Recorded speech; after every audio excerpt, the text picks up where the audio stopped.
Hello दोस्तों, नमस्कार। आपके अपने YouTube channel astro and palmistry में आप सभी का बहुत बहुत स्वागत है। आज हम इस हथेली पर चर्चा करने वाले हैं और इस हथेली में भाग्य रेखा पर विशेष हम चर्चा करेंगे।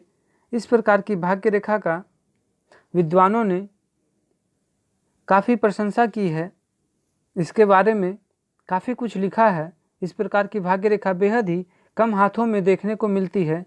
अमूमन भाग्य रेखा आपको हर किसी के हाथों में देखने को लगभग मिल जाएगी, किंतु इस प्रकार की भाग्य रेखा बेहद ही कम हाथों में देखने को मिलती है। इस प्रकार की भाग्य रेखा वाले व्यक्ति हजारों की भीड़ में भी अपनी अलग छवि बना लेते हैं। तो ऐसे लोग अद्भुत होते हैं, अद्भुत प्रतिभावान होते हैं। ऐसे लोग जिस स्थान पर भी ऐसे लोग खड़े हो जाएं, हजारों की भीड़ ऐसे लोगों के पीछे चलने लगती है। अक्सर राजनेताओं की हथेली में, बड़े बड़े अधिकारी की हथेली में इस प्रकार की भाग्य रेखा का निर्माण होता है। तो आज हम इन्हीं सब पर चर्चा करेंगे, किंतु उससे पहले यदि आप हमारे वीडियो में नए हैं तो चैनल को लाइक करें, सब्सक्राइब करें, ताकि ऐसी महत्वपूर्ण जानकारी आप सभी तक मिलती रहे। तो चलिए शुरू करते हैं। सबसे पहले जब हम इनकी हृदय रेखा को देखेंगे, बिल्कुल एकांकी रूप में आपको शनि पर्वत पर आकर रुक गई है। इससे कोई भी स्पष्ट रूप से आपको शाखा निकलती हुई नहीं दिखाई पड़ेगी। इसका तात्पर्य यही होता है कि व्यक्ति एकांत प्रिय होता है। ऐसे लोगों के मित्र भी कम होते हैं, या यूं कहें कि ना के बराबर होते हैं। ऐसे लोग परिवार से भी अलग रहना पसंद करते हैं। कुल मिलाकर ऐसे लोग रिश्ते में ज़्यादा विश्वास नहीं रखते हैं, या यूं कहें कि इसमें बंधना नहीं चाहते हैं। तो ऐसे लोग ज़्यादातर एकांत प्रिय रहना ही पसंद करते हैं। ये एक इनकी कमी कह लें, या इनके लिए ये इनकी अच्छाई ही होती है। हालांकि समाज के लिए यह सबकी अपनी अपनी नज़रिया होती है, किंतु इनके लिए यह एक अच्छी बात होती है कि मैं अकेला ही ठीक हूँ। ऐसे लोगों के यही विचार होती है। वहीं जब इनकी मस्तिष्क रेखा को देखेंगे, काफ़ी सुंदर अवस्था में आपको इस प्रकार से ढलानों के साथ चंद्र पर्वत पर गिरती हुई आपको दिखाई पड़ेगी। तो ऐसे लोग जरा कल्पना प्रिय जरूर होते हैं, एकांत में रहना पसंद करते हैं, तो कल्पना भी करना पसंद करते हैं। तो ऐसे लोग जरा काल्पनिक होते हैं। वहीं जब इनकी आयु रेखा को हम जब देखेंगे, काफ़ी सुंदर अवस्था में आयु रेखा भी आपको दिखाई पड़ेगी। इस पर आपको इस प्रकार से कई एक से छोटी छोटी इस प्रकार की उन्नति रेखा भी आपको इनकी आयु रेखा पर दिखाई पड़ेगी। इस प्रकार की उन्नति रेखा आपकी हथेली में भी यदि है तो निश्चित ही यह एक शुभ चिन्ह होता है, शुभ फल होता है। ऐसे लोगों को अवश्य ही उन्नति मिलती है, पद प्रतिष्ठा मिलती है, धन लाभ होता है, मान सम्मान मिलता है।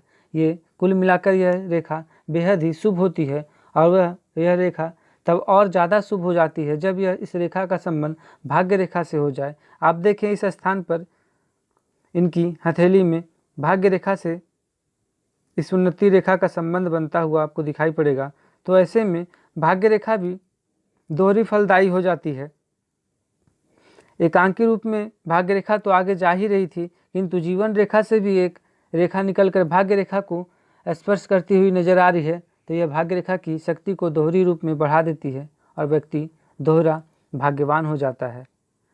वहीं जब इनकी भाग्य रेखा को हम देखेंगे, बिल्कुल आपको इस प्रकार से लगेगा कि कोई स्केल से इनकी हथेली में कोई लाइन खींची हुई हो, बिल्कुल सीधी आपको शनि पर्वत पर आती हुई आपको दिखाई पड़ेगी। और सबसे अच्छी बात यह है कि शनि पर्वत पर इस स्थान पर आप देखें, बिल्कुल स्पष्ट रूप से आपको इस प्रकार से मत्स्य की आकृति का निर्माण होता हुआ दिखाई पड़ेगा, वो भी भाग्य रेखा के अंत में, जो बेहद ही शुभ होता है। यह मत्स्य की आकृति आपको शनि और गुरु पर्वत के मध्य में बनती हुई दिखाई पड़ती है। तो व्यक्ति में दोनों रूप का विद्यमान हो जाता है, गुरु के भी गुण आ जाते हैं और शनि की भी।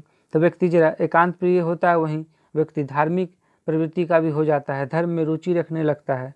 विशेषकर अपनी अंत समय में, चूँकि यह भाग्य रेखा के अंतिम छोर में बन रही है, तो व्यक्ति निश्चित ही 50वें वर्ष के बाद यह व्यक्ति धार्मिक होने लगता है, धर्म में ज़्यादा विश्वास लगता है। तो यह भाग्य रेखा बेहद ही शुभ होती है। इस प्रकार की भाग्य रेखा बिल्कुल सीधे, बिना किसी दोष के, कोई आप देखें कोई रेखा इसे काटती हुई नहीं दिखाई पड़ेगी, बिल्कुल स्पष्ट रूप से हाँ, आप इस स्थान पर देखेंगे अवश्य मस्तिष्क रेखा पर इस प्रकार से त्रिभुज की आकृति बनती हुई दिखाई पड़ेगी। ये भी बेहद शुभ है। इस स्थान पर भी भाग्य रेखा को स्पर्श करती हुई उन्नति रेखा दिखाई पड़ेगी। ये भी बेहद शुभ है। तो कुल मिलाकर आप देखें इस स्थान पर भी आपको त्रिभुज की आकृति बनती है। ये बिल्कुल आप मान कर चलिए, यह केवल और केवल उन्नति का ही, इनकी भाग्य वृद्धि का ही ये रेखा चिन्ह स्पर्श करती है, स्पष्ट कर रही है। बिल्कुल ऐसे लोगों को अनायास धन मिल जाता है, पद प्रतिष्ठा मिल जाती है, सम्मान मिलता है समाज में। ऐसे लोग यदि राजनीतिज्ञ हैं तो अचानक से इन्हें पद मिल जाती है। ऐसे लोग चुनाव में अवश्य विजय हो जाते हैं, कोई बड़े पद के पदासीन हो जाते हैं। तो इस प्रकार की भाग्य रेखा बेहद ही शुभ होती है। और आप एक अच्छी बात देखें, चंद्र पर्वत से भी एक उठती हुई रेखा सीधे भाग्य रेखा को स्पर्श करती हुई दिखाई पड़ेगी। तो ऐसे लोग विदेश यात्रा भी कई बार करते हैं, विदेशों से भी धन इन्हें मिलता है, धन प्राप्ति होती है, धन लाभ होती है। तो कुल मिलाकर इस प्रकार की भाग्य रेखा व्यक्ति को जीवन में बेहद ही सफल बनाता है। भले ही पर्वतों की स्थिति उतनी शुभ ना हो, किंतु यह केवल एकमात्र एक भाग्य रेखा ऐसी है जो व्यक्ति को बेहद ही सफल बना देता है, ऊंचाई तक पहुंचा देता है। धन की कभी कमी नहीं होती, सम्मान की कोई कमी नहीं होती, व्यक्ति का जीवन बेहद ही सुखद हो जाता है।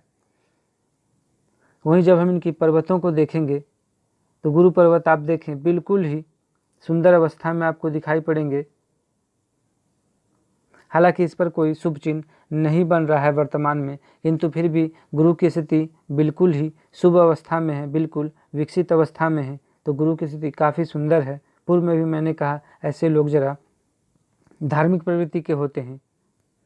वहीं जब शनि की बात करें, शनि देखिए आपको जराल पर विकसित अवश्य दिखाई पड़ेंगे, किंतु इस प्रकार से आप देखें एक रेखा इधर से और इस स्थान पर मत्स्य की आकृति बनती हुई, तो जो भी शनि के अवगुण थे वो समाप्त होकर ये सारे प्रभाव शुभ प्रभाव में आ गए हैं। तो शनि भी अपनी शुभ प्रभाव में है। वहीं जब हम इनकी सूर्य पर्वत को देखेंगे तो एक छोटी सी सूर्य रेखा हमको स्पष्ट रूप से दिखाई पड़ेगी। इस प्रकार से एक और अन्य रेखा सूर्य रेखा का सहयोगी रेखा बनकर आपको दिखाई पड़ेगी।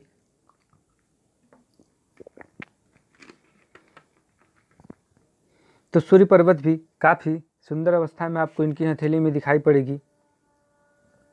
वहीं जब हम इनकी बुध पर्वत को देखते हैं तो बुध का विस्तार इनकी हथेली में काफ़ी दूर तक आप देखें, इस स्थान से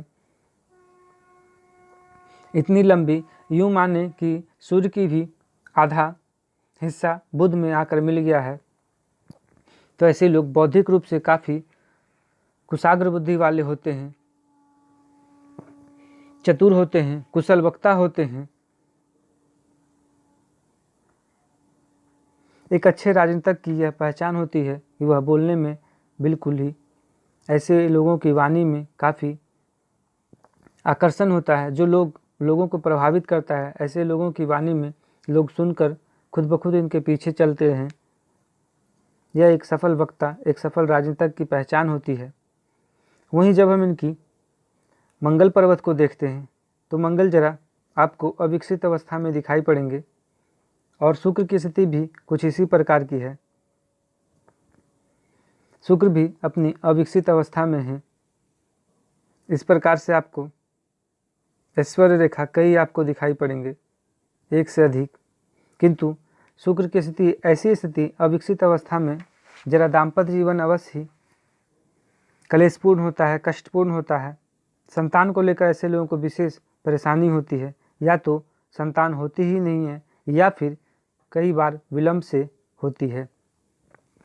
यदि किसी की जीवन में संतान को लेकर कोई चिंता हो तो ऐसे लोगों को अवश्य ही गोपाल सहस्त्र नाम का पाठ करना चाहिए, गोपाल यंत्र का घर में पूजन करना चाहिए। तो निश्चित ही ऐसे लोगों को संतान की जो समस्या है वह समाप्त हो जाती है। चंद्र की स्थिति को भी हम जब देखेंगे बेहद ही शुभ अवस्था में आप देखें, इस प्रकार से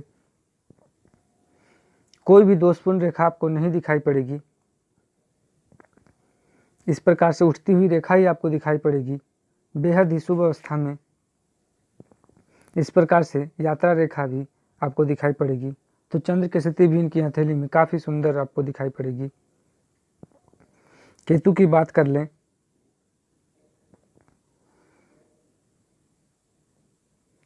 केतु पर भी इस प्रकार से आपको त्रिभुज की आकृति बनती हुई दिखाई पड़ेगी।